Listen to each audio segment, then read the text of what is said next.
গাজায় চলমান যুদ্ধ বন্ধে ২০ দফা যুদ্ধবিরতির প্রস্তাব দেন মার্কিন প্রেসিডেন্ট ডোনাল্ড ট্রাম্প। হামাস শর্ত সাপেক্ষে প্রস্তাবটি গ্রহণের ঘোষণা দেয়। এখন শুধু ইসরায়েলের প্রধানমন্ত্রীর সম্মতির প্রয়োজন। এই ইস্যুতে দুই নেতার মধ্যে ফোনালাপ হয়। ওই ফোনালাপে ইসরায়েলের প্রধানমন্ত্রী বেনিয়ামিন নেতানিয়াহুকে বাজে ভাষায় গালি দিয়েছেন মার্কিন প্রেসিডেন্ট ডোনাল্ড ট্রাম্প। কিন্তু নেতানিয়াহুর প্রতি ট্রাম্পের এই ক্ষোভের কারণ কি? এ নিয়ে বিস্তারিত জানাচ্ছেন জান্নাতুন নাহার জেরি। গাজায় যুদ্ধবিরতি নিয়ে ইসরায়েলের প্রধানমন্ত্রী বেনিয়ামিন নেতানিয়াহুর সঙ্গে টেলিফোনে কথোপকথনের সময় ক্ষুব্ধ হয়ে ওঠেন যুক্তরাষ্ট্রের প্রেসিডেন্ট ডোনাল্ড ট্রাম্প। মার্কিন সংবাদ মাধ্যম এসসিওসির এক প্রতিবেদনে বলা হয়, ট্রাম্প নেতানিয়াহুকে অকথ্য ও রূঢ় ভাষায় গালি দেন এবং ধমকের সুরে বলেন, আমি জানি না আপনি সবসময় এত নেতিবাচক কেন। এটা একটা জয়, এই জয় মেনে নিন। ২৯ সেপ্টেম্বর গাজায় চলমান যুদ্ধ বন্ধে ২০ দফা যুদ্ধবিরতির প্রস্তাব দেন ট্রাম্প। শুক্রবার হামাস শর্ত সাপেক্ষে প্রস্তাবটি গ্রহণের ঘোষণা দেয়।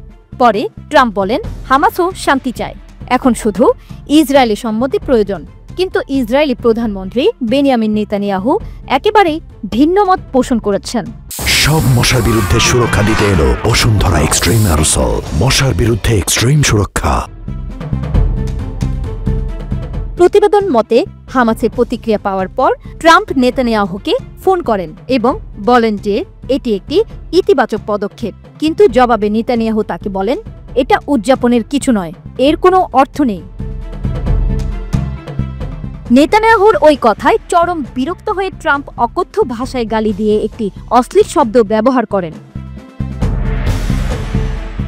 গত ২৩ সেপ্টেম্বর নিউ ইয়র্কে জাতিসংঘ সাধারণ পরিষদের অধিবেশনের ফাঁকে ফিলিস্তিনের গাজায় চলমান যুদ্ধ ও মানবিক বিপর্যয় নিয়ে মুসলিম বিশ্বের ৮ নেতার সঙ্গে বৈঠক করেন যুক্তরাষ্ট্রের প্রেসিডেন্ট ডোনাল্ড ট্রাম্প।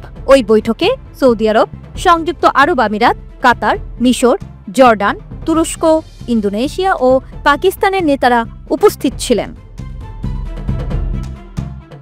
এছাড়া গত ২৯ সেপ্টেম্বর হোয়াইট হাউসে ইসরায়েলি প্রধানমন্ত্রী বেনিয়ামিন নেতানিয়াহুর সঙ্গে রুদ্ধদ্বার বৈঠক শেষে গাজার যুদ্ধ বন্ধের লক্ষ্যে এক যৌথ সংবাদ সম্মেলনে ২০ দফা শান্তি প্রস্তাব প্রকাশ করেন মার্কিন প্রেসিডেন্ট ডোনাল্ড ট্রাম্প।